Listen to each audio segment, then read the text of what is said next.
the rodeo and Wild West king, Bill Pickett. Pickett invented the sport of bulldogging, which is now a mainstay of the modern rodeo. Bulldogging is the art of biting the tender part of a steer's lip and while wrestling it to the ground, a technique that Pickett learned from watching his dog Spike herding cattle. When Pickett was just a sprightly lad of 10 years old, he learned this technique from his pooch. Pickett, while only 5 foot 7 inches tall and only weighing 145 pounds, was a very, very strong individual.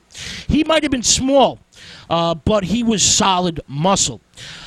Pickett would ride up along a 500 or 600 pound steer, grab its horns and head, plant his feet on the ground, and then wrestle the steer to the ground. Bill was the king of riding and roping skills and performed all over the world in Wild West shows, rodeos, circuses, bull rings, and, of course, state and county fairs. Pickett spent 25 years working for the 101 Traveling Ranch Wild West show out of Oklahoma. Pickett actually started performing the bulldogging stunt in the 1880s at county fairs and public events. Bill was the second of 13 children and was born in 1870 in Travis County, Texas.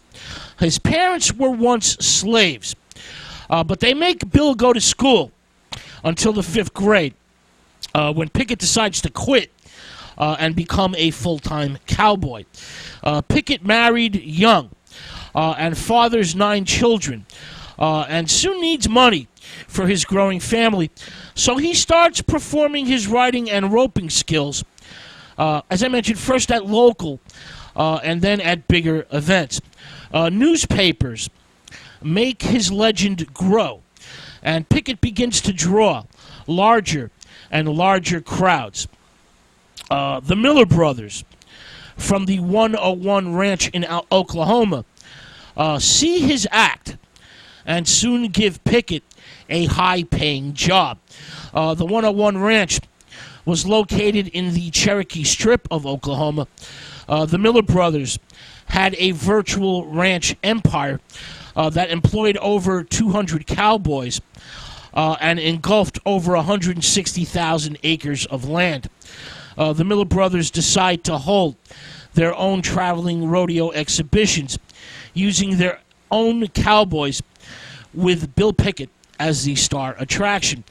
The Miller Brothers Wild West show was second only in popularity to Buffalo Bill. Pickett soon earns the nickname the Dusky Demon and hires future cowboy movie king Tom Mix, as well as the future king of Americana, Will Rogers, as his rodeo assistants in 1908. Pickett, as I mentioned, travels the world, giving shows at Madison Square Garden, Mexican bull rings, and European amphitheaters. Bill compared the guts, strength, and sense of timing necessary for a successful rodeo cowboy as being similar to the art of ballet dancing. In 1921, at the age of 59, Bill Pickett made the first of 2 full-length movies. This was for Norman Films, an independent company out of Tallahassee, Florida. The first movie, The Crimson Skull. Well, in this movie, Pickett appears in a skeleton costume rather than in the chaps that made him famous.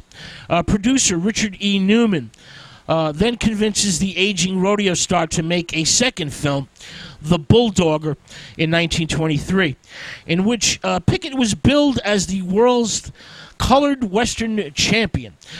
In both silent movies, Pickett did his own stunts, death-defying feats of skill and courage that few men in their 60s would even attempt today.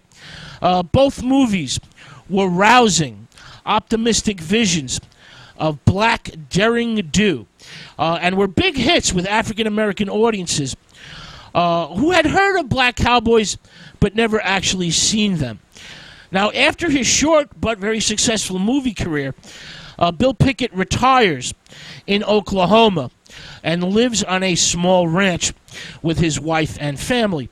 In 1932, Pickett trips while roping a stallion and falls under the horse, which kicks him in the head, giving Bill a fractured skull. Pickett clings to life for 11 days, but finally gives up the ghost. His funeral was a major, large event attended by thousands of people, including many Western celebrities. Bill was buried high on a hill on White Eagle Mountain.